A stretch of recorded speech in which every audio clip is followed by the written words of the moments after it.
We're joined by Keith Sandvold, longtime friend of Coach Jerry Slykhuis. We've got the second annual Jerry Slykhuis Showcase event coming to Cedar Falls soon. I'd like you to tell us about the event that's coming up and some of the teams that are going to be there. Okay, it's next weekend, December 7th and 8th. We have our first games are on Friday night, start at 5 p.m. That will be West Waterloo Boys and Lee Summit Christian Academy out of Kansas City. They play at 5. And then we have the West High girls basketball team will play the Cedar Falls girls basketball team at 6:30. At 8 o'clock, we'll have Bolingbrook out of Chicago will play Cedar Falls boys. They played a tremendous game last year. Bolingbrook is coached by Rob Brost, former player of Jerry Slykhuis and at Cedar Falls, and a real good friend of Jerry's. Bolingbrook is, I think, right now the top-rated large school in the state of Illinois. So they're coming in with a very, very good team. They won 3 Chicagoland summer tournaments. So well-traveled, very well coached, and very good players. One of their players is going to Drake. On Saturday, we have, at 3 p.m., we have Don Bosco and Grandview Christian Academy, who was the 1A state champ last year. Kyle Green, who is a friend of mine, an assistant men's basketball coach, had Grandview in one of their basketball camps, team camps, and he said it was the best team that they had at that out of 50 teams. Then at 4:30 we have Madison East from Madison, Wisconsin playing Bolingbrook. And then at 6 o'clock, Cedar Falls boys will play Lee Summit Christian Academy, Kansas City. And both Cedar Falls and Lee Summit really thought it, playing in the tournament here at Cedar Falls really was of great value going forward the rest of their season.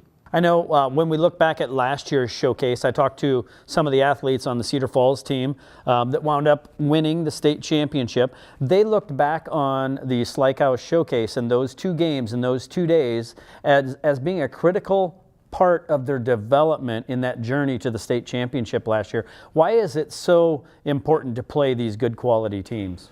Well, I think that's the only way you get better. If you're afraid to get beat, you don't know how to win. I mean, if you want to go duck and play, you know, teams that are not as good as you, when you get down to Des Moines, you get to the state tournament, everybody's good. So everybody brings their best load against you on there, and strange things happen. Cedar Falls played as well as I've ever seen a Cedar Falls team play, 3 games back to back. And a lot of it can be attributed to the pressure that Bolingbrook put on you.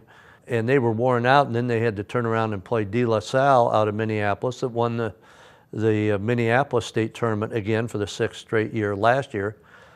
They had 4 DM1 players on their team, but Cedar Falls learned by watching how hard anytime a player came off the bench from Bolingbrook or De La Salle, they came out ready to play because they knew if they didn't do that, they'd be back on the bench. So you had number 8, number 9, was just as good as number 4 or 5 on the team, and your contribution at that time was very valuable to making your team finish up on top. And it played out in the state tournament for Cedar Falls because they brought kids off the bench that got better during the course of the year because they saw how hard the players played from both De La Salle and Bolingbrook, because if you don't play hard, you're not going to be on the floor for either one of those programs.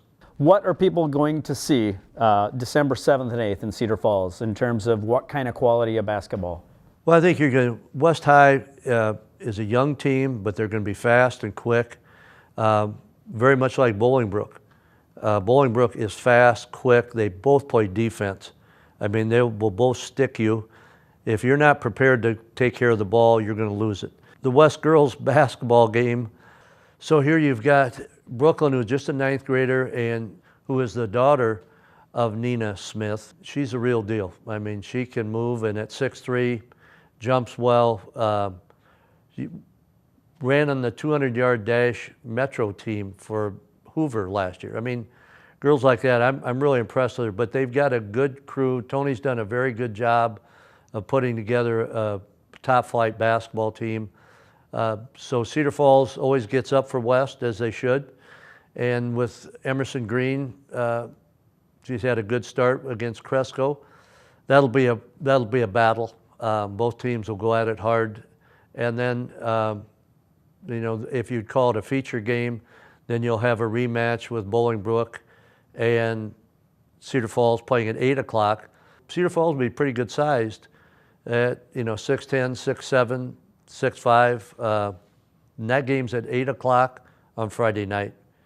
Then on Saturday, you'll have Don Bosco and Grandview Christian. Grandview Christian does not have a gym, and they play in a half-court gym that's built by the coach. So they were really tickled to get a game with Don Bosco, and Don Bosco and us talked about using the Cedar Falls gym and be part of our Slykhuis showcase, because Jerry didn't care what team played in there. He wanted basketball to go forward. So that will be a very interesting game, because Don Bosco was at the state tournament last year and finished third, and Grandview was the first place team. They did not play down there. They were different brackets. And then Madison East from Madison, Wisconsin wanted to play the best team that they could coming here. So we'd match them up with Bolingbrook, and that should be a featured match with Madison East, one of the best teams in Wisconsin. And then Cedar Falls and Lee Summit finish up the last game at 6 o'clock on Saturday night. So there's going to be some great teams, great coaches, and great players, really. It makes for quite a weekend. Yeah, I mean, there's 6 good games, a little bit of everything for everybody if you want to get up. Friday will be quite a bit of fun, because you'll have a boy-girl doubleheader just at opposite ends. You'll have West playing Lee Summit. Their fans can stick around and watch Cedar Falls West girls. And then the Cedar Falls people come and watch the Cedar Falls West girls, and then stick around for Bolingbrook and Cedar Falls.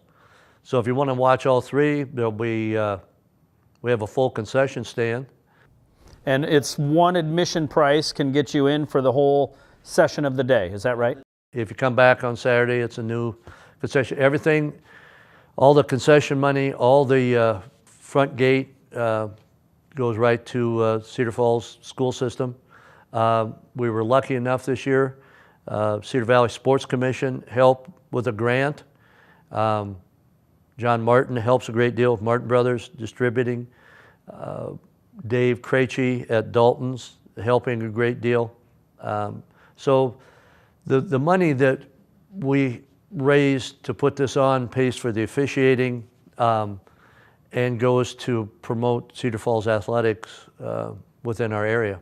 Yeah, it's not just the best teams in Iowa, really. You're talking about some of the best programs in the Midwest. Well, if you look at it, you're getting arguably the best team out of Illinois here for 2 games, one of the best teams out of Wisconsin for 1 game, and Lee Summit in their, I think their division, they're very competitive and love coming up here. They said that really helped their season last year to finish well and make it to their state tournament. All right, well, thanks, Keith. Appreciate your time. Hey, this is wonderful.